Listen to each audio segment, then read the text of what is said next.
I wasn't supposed to hear it. Not the words, not the tone, not the quiet laugh that followed.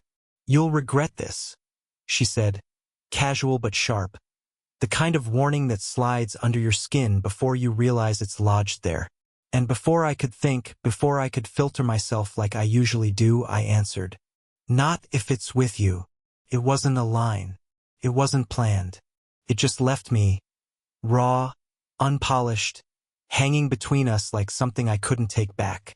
The hum of the repair shop filled the silence after. A radio half-broken in the corner buzzed static between stations. Tools clinked on the counter. The air smelled faintly of grease and coffee that had been sitting too long. And still, somehow, everything felt quieter. Like the whole place had paused to see what she'd do next. She looked at me, not quick, not startled, just steady. Her eyes scanned me, not impatient, but deliberate, like she was measuring something she didn't want to admit she was measuring. A 40-something woman in a plain navy blouse and rolled-up sleeves shouldn't have had that much gravity. But somehow she did. That was all she said. Then she went back to leafing through the stack of papers she'd brought in with her car keys. Receipts, appointment slips, a folded grocery list. Mundane things. Normal things. But her hand hesitated for just a second too long before she picked one up. I told myself I was imagining it, that I was reading into nothing, but I didn't move either. I just stood there, one hand still resting on the hood of the sedan she'd brought in, the other gripping a wrench a little too tightly, like I needed something solid in case the ground shifted again. She wasn't a stranger. Not exactly. She'd been coming by the shop for months, never in a rush, always with this air that she knew how to hold her ground without raising her voice. The other mechanics joked she was the professor type, even though none of us knew what she actually did for a living. She never over-explained, never lingered more than necessary until today. Today she had lingered. She asked questions she didn't usually ask. Not about the car, but about me, school, or if I'd finished, where my family was from. Small things that sounded harmless, but they added up. And when I answered, I noticed she listened in a way most people don't. Not just waiting for her turn to talk. Really listening. It unnerved me more than it should have. When she finally gathered her things, her keys jingled faintly in her hand. She gave me this half-smile. Not warm, not cold, something in between. Like she'd filed me under interesting, but wasn't ready to admit it. "You work too late," she said. Not an accusation, not advice. Just an observation. And then she was gone. The shop door creaked shut behind her, the bell above it chiming like it always did, ordinary again. I leaned against the counter, wrench still in my hand, heartbeat refusing to settle. I kept replaying her voice. First the warning, then the quiet throwaway comment at the end. I kept hearing it like there was something inside it I was supposed to catch. And I'd missed it. The night stretched out long, restless, full of half-finished thoughts. And through it all, I couldn't stop circling back. That moment, that pause, that look, that night, I kept replaying her voice in my head, like I missed something, or maybe wanted something.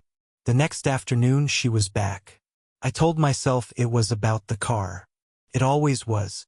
But when she walked in, setting her bag on the counter like she owned the space, I knew better. "You tighten the belts?" she said, flipping through her receipts as though double-checking my work. "But it's still making that sound when I start it." "It's the alternator," I said quickly. Too quickly. "I'll take another look." She tilted her head, watching me in that calm, deliberate way she had.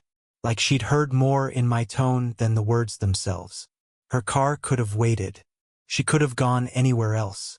But she came back here. It shouldn't have mattered. She wasn't my professor, not technically. Not anymore. But she'd taught one of my classes the year before, the kind where the room always went quiet when she walked in.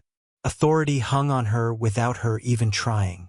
And even now, standing in front of me in a grease-smeared shop, she carried the same weight. That's what made it feel dangerous. Busy?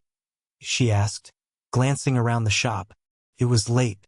The others had gone home. Just me, a scattering of tools, and the echo of my heartbeat in the quiet. No, I said, then immediately regretted how fast it came out. She smiled barely. Good. I don't like rushing conversations. Conversations. Like we had those. Like she hadn't been the one to keep things brief every other time. I slid under the hood, pretending to check bolts that didn't need checking. From where I stood, I caught small details I shouldn't have noticed. The faint line of tiredness under her eyes, the way her blouse clung a little from the rain outside, the way her fingers drummed against the counter when silence stretched too long. "Why'd you quit?" she asked suddenly. "The program." Her voice was even, but softer than usual.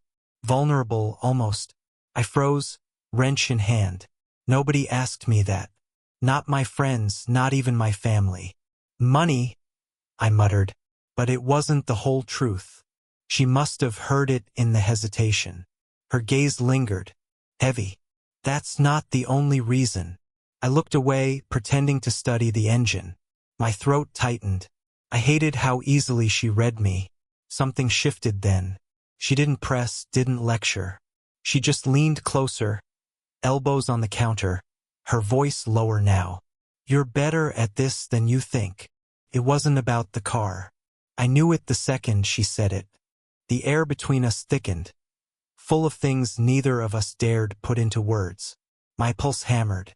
The urge to say something reckless, to tell her I couldn't stop thinking about that pause, that smile, that warning, burned at the back of my throat. Before I could, she moved. Just enough. Her hand brushed my arm as I set the wrench down. A light touch, almost nothing, but it set fire to every nerve. "Stay a little longer," she said. Quiet, certain, and I almost said yes out loud before I even knew what she meant. I told myself I'd leave after I fixed the alternator. Do the work, close up the shop, go home. Simple.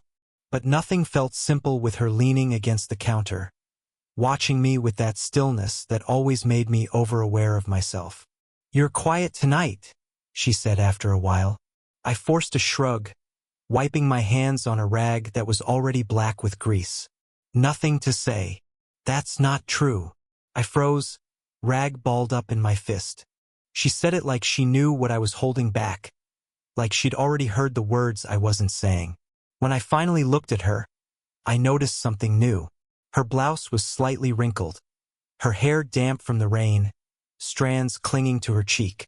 She hadn't bothered with the kind of armor people put on before walking out into the world. She was just herself, and that hit harder than I wanted it to. I bent over the hood, anything to avoid holding her gaze. "You always think you've got people figured out, don't you?"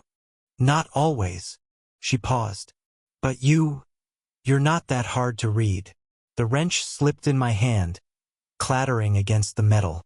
I muttered a curse under my breath, but her soft laugh cut through the silence. Then it happened. She crossed the room, not fast, not hesitant, just deliberate. She stopped close enough that I caught the faint scent of rain clinging to her clothes. Her hand brushed mine as she reached for the wrench, steadying it. I should have pulled back. I didn't. Instead, I let the moment stretch, the warmth of her fingers lingering far too long. My chest tightened with the things I couldn't say, and then the sound of a phone shattered it.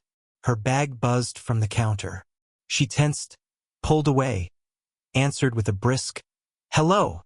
Her voice was different, cooler, professional.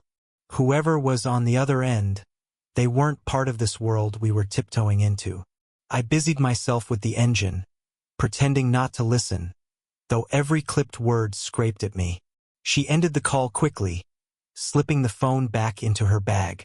For the first time, she didn't look so composed. "Everything okay?" I asked softer than I meant to. She hesitated. "Just complicated." That word hung heavy between us. Complicated. As if what we were already doing wasn't. I wanted to step back, to put space where there wasn't any. Instead, I leaned closer. My voice betrayed me. "You don't have to explain." Her eyes flicked to mine, sharp but searching. And for a breath too long, neither of us moved. The air was thick with things unsaid, each second dragging us closer to something I wasn't sure we could undo. Finally, she exhaled, barely a whisper. "You shouldn't look at me like that." I swallowed hard, pulse in my throat. "Then tell me to stop." She didn't, and that silence was louder than anything I'd ever heard.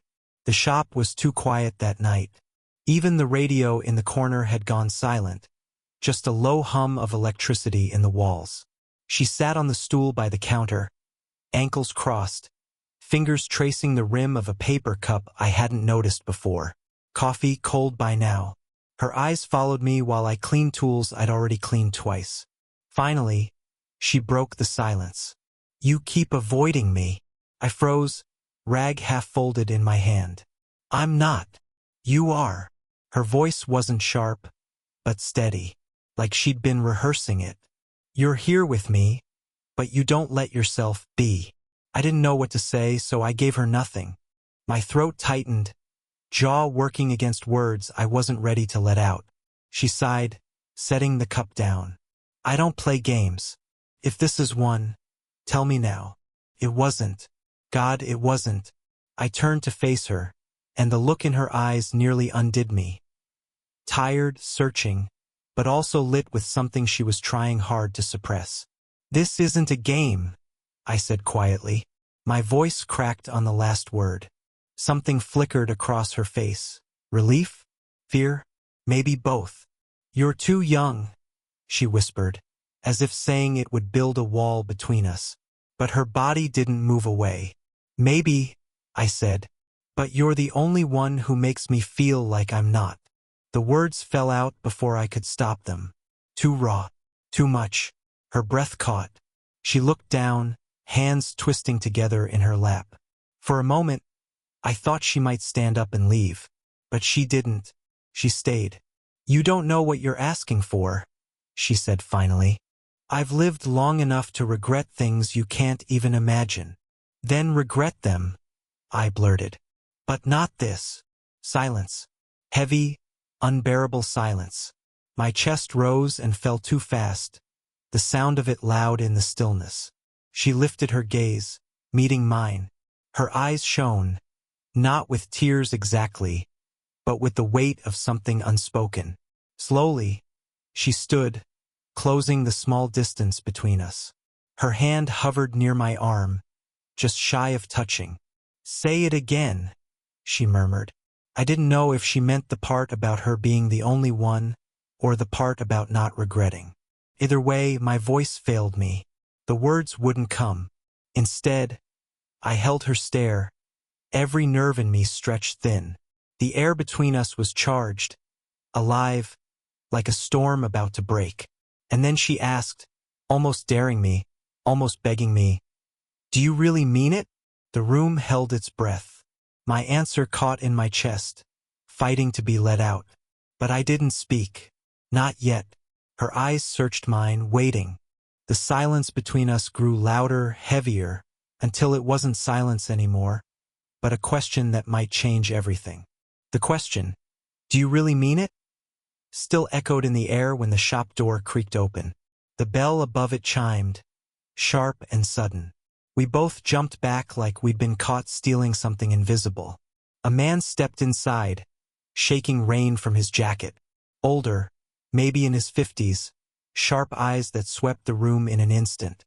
His gaze landed on her first. "You're still here." Her whole posture changed. Shoulders straighter, chin lifted, voice clipped. "I had car trouble." The lie came quick, smooth, like she'd said it before. I wiped my hands on the rag, heart pounding. Whoever he was, he didn't belong in the world we'd been teetering on. But he belonged in hers. That much was obvious. "I called," he said. "You didn't answer." "Phone died," she muttered, slipping her bag closer to her side. They exchanged a look I couldn't decode. Familiar, tense, full of history I wasn't part of. Finally, his eyes cut to me. Studied. "Too long." "You work here?" "Yeah," I said, voice flat, My fingers tightened around the wrench still in my hand, though I didn't know why. Something flickered in his expression. Recognition? His brows drew together. Wait, I've seen you before. At the university. My stomach dropped. He wasn't wrong. A year ago I'd been in her lecture hall, sitting in the back, watching her command a room without even raising her voice. Back then she was just professor, safe behind distance, untouchable. And now, you were her student, he said, realization hitting. The air thinned. My pulse roared in my ears. She cut in fast. That's enough. Her tone snapped like a whip, shutting him down. But it was too late. The truth was out, hanging thick between us. I couldn't move, couldn't speak. My throat felt raw. She turned to me, eyes sharp but pleading, as if begging me not to say a word. He doesn't understand. The man gave a bitter laugh. No, I think I understand perfectly. For the first time she faltered. Just a flicker, but I saw it. The regret she carried, the weight of things she hadn't said. And I realized then, whatever I thought was just starting between us, she had already been living with the shadow of it. Long before tonight. Is it true? The words were out before I could stop them. My voice cracked. She stared at me, caught between answering and running. It's not what you think. Her denial only twisted deeper, because I could see in her eyes. It was what I thought. Maybe not in action, not yet, but in everything else. The way she lingered, the way she looked at me, the way she hadn't told me no.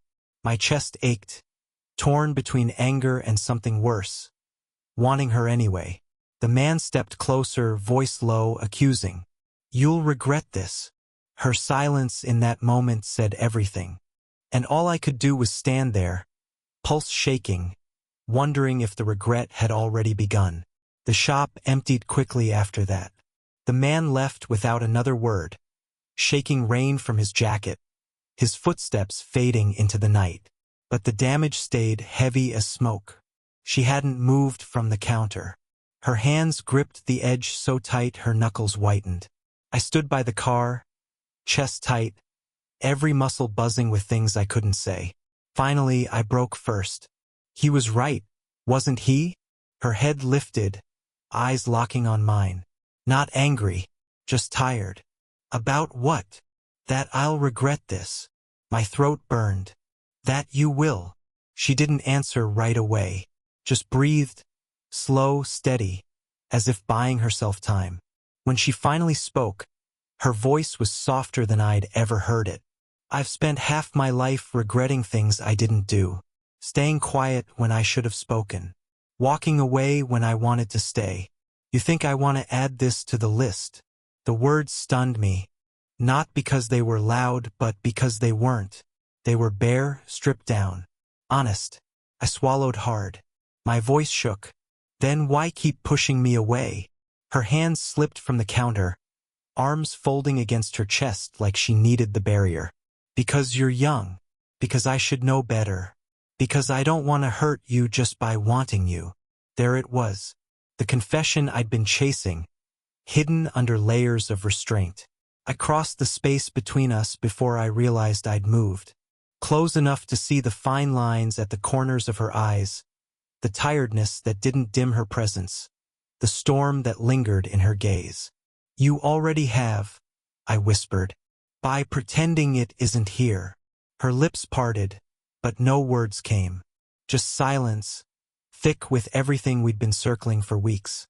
I raised a hand, hesitant, trembling, then stopped short of touching her cheek.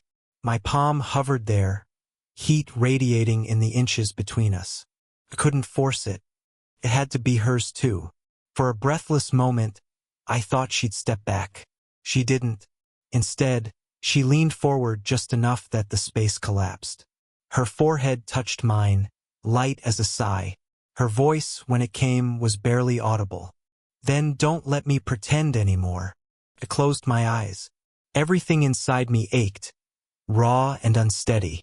This wasn't a fairy tale, wasn't neat or clean. It was messy, fragile, full of consequences we hadn't even faced yet. But in that moment, none of it mattered. I finally let my hand rest against her cheek. She didn't flinch. She didn't move away. She just breathed, steady and close, as if surrendering to something neither of us could undo. The silence wasn't empty anymore. It was an answer, and it was enough. The night I finally walked her to her car, the rain had stopped. The air smelled damp, heavy with the kind of quiet that makes every word feel sharper. We stood side by side, the shop's light spilling onto the cracked pavement. Neither of us spoke at first. There was nothing left to hide behind. No engine to fix, no tools to rearrange, no phone calls to interrupt. Just us. She turned her keys over in her hand, metal clicking softly. "You realize," she said, eyes fixed on the dark street ahead, "that if anyone knew, it would look wrong." "I know," I said. My voice felt steadier than I expected. "But it doesn't feel wrong." Her laugh was short, almost bitter, but not at me. "You make things sound simple. They never are. Maybe they don't have to be simple to be worth it." That made her look at me, really look.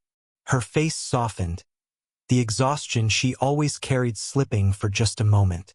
And in that pause, I knew something had shifted, not just between us, but inside her.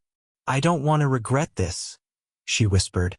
"You won't," I said, echoing the words that had started all of this. "Not if it's with you." The silence that followed wasn't heavy this time. It was full, like the world had exhaled around us. She reached out, hesitant at first, then rested her hand on mine. No rush, no urgency, just presence. It wasn't about stolen glances anymore. It wasn't about what we couldn't say. It was about finally admitting what had been there all along. I thought of the man who'd walked in, of the shadow of authority she carried, of the warnings we'd both repeated like shields. And still, none of it outweighed this, the fact that in her presence, I felt seen in a way I never had before. And for her, I think it was the opposite. In my presence, she didn't have to pretend. When she finally slipped into the driver's seat, she rolled the window down, eyes lingering on me one last time. "This doesn't solve anything," she said.